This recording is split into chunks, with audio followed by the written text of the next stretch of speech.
Welcome back, everyone, and thanks for joining me for another explainer. Today, we're diving into something that is just a massive historical evolution in global statecraft. We're breaking down some incredible new research from the Center for Cyber Diplomacy and International Security on the 2026 U.S.-Japan Cybersecurity Cooperation Pact. And look, this isn't just your standard run-of-the-mill policy update. We're literally looking at the institutionalization of cyberspace as a central pillar of how nations align with one another. It's a defining moment in modern diplomacy, for sure. Okay, let's dive into this. When you hear the word alliance, what actually comes to mind? Historically, right, we think of tanks rolling across borders, naval ships patrolling the seas, those formal treaties promising mutual physical defense. But what does a military alliance actually look like in 2026? Well, the truth is, alliances are no longer just about those traditional physical assets. The battlefield, and really, the very nature of state cooperation has completely shifted. Because today, state power is totally, inextricably linked to the digital domain. Think about how our modern world operates. I mean, everything from intelligence gathering and military logistics to global financial systems and space communications, it all depends entirely on digital infrastructure like AI and advanced semiconductors. If a nation's cloud environments or its supply chains get compromised, its physical military might is effectively paralyzed, just completely frozen.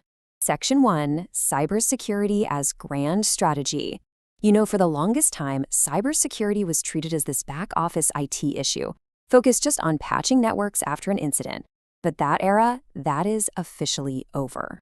When we look at this contrast, traditional military alliances were historically entirely focused on deterring physical aggression with physical assets. But modern alliances?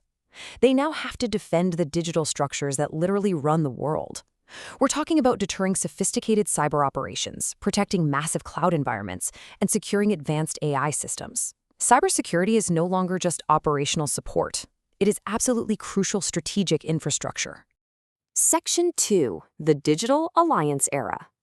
To really grasp just how big of a paradigm shift this 2026 pact actually is, we need to take a quick look back at the historical foundation of the U.S.-Japan relationship. And that takes us back to the year 1960.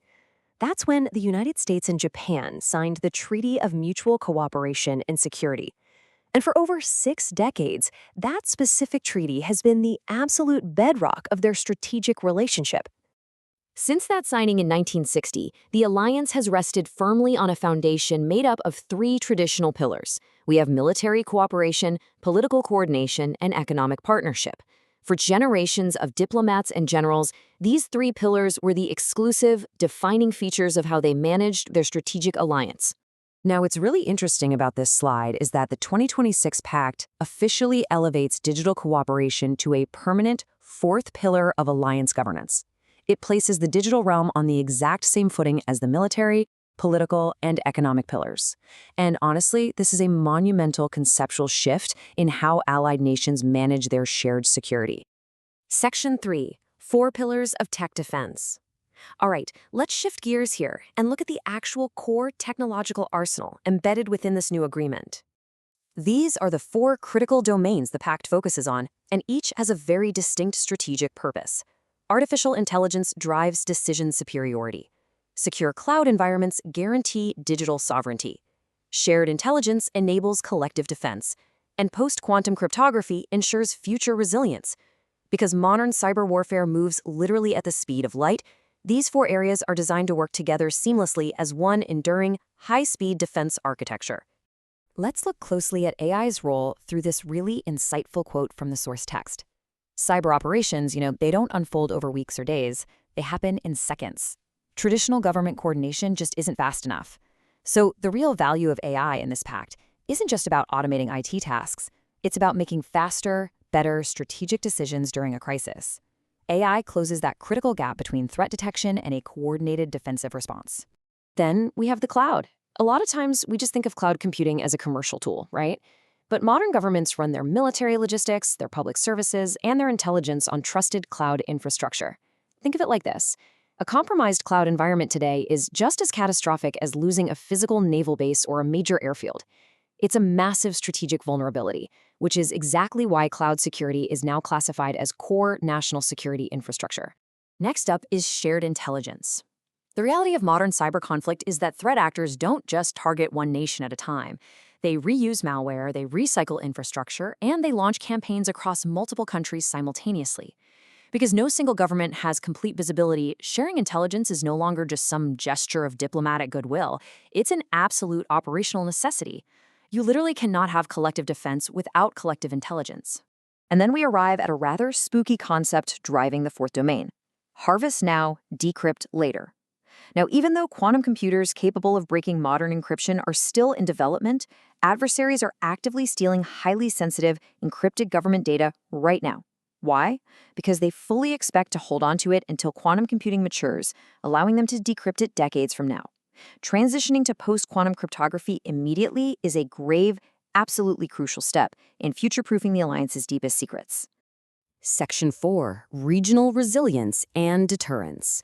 Let's zoom out to the broader geopolitical chessboard for a second, because this bilateral pact is actually designed to stabilize the entire Indo-Pacific region.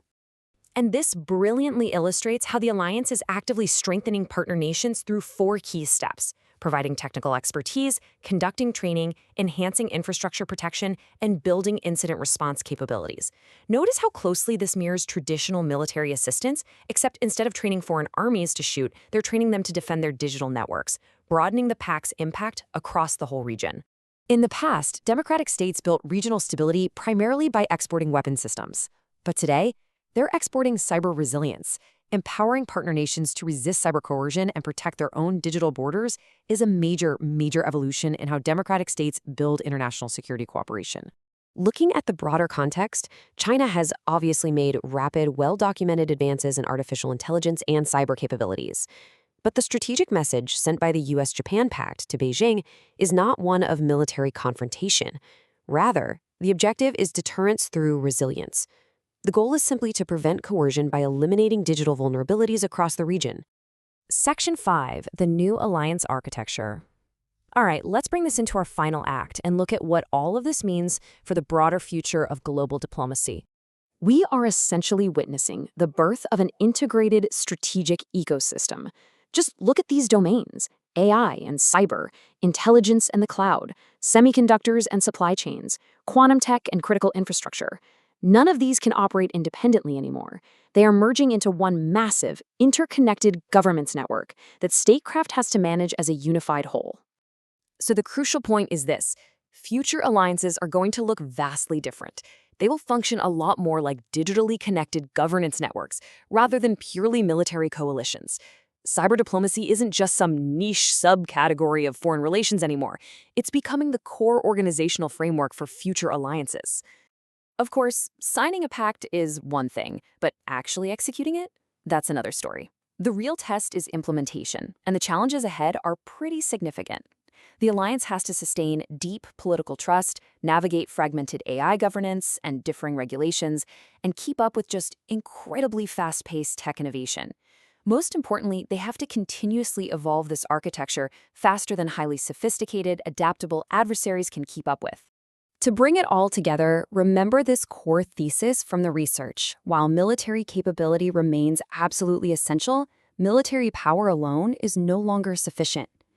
In the 21st century, strategic advantage firmly belongs to the states that can successfully integrate tech, cybersecurity, and artificial intelligence into a coherent national strategy. Which leaves us with this final, really profound question.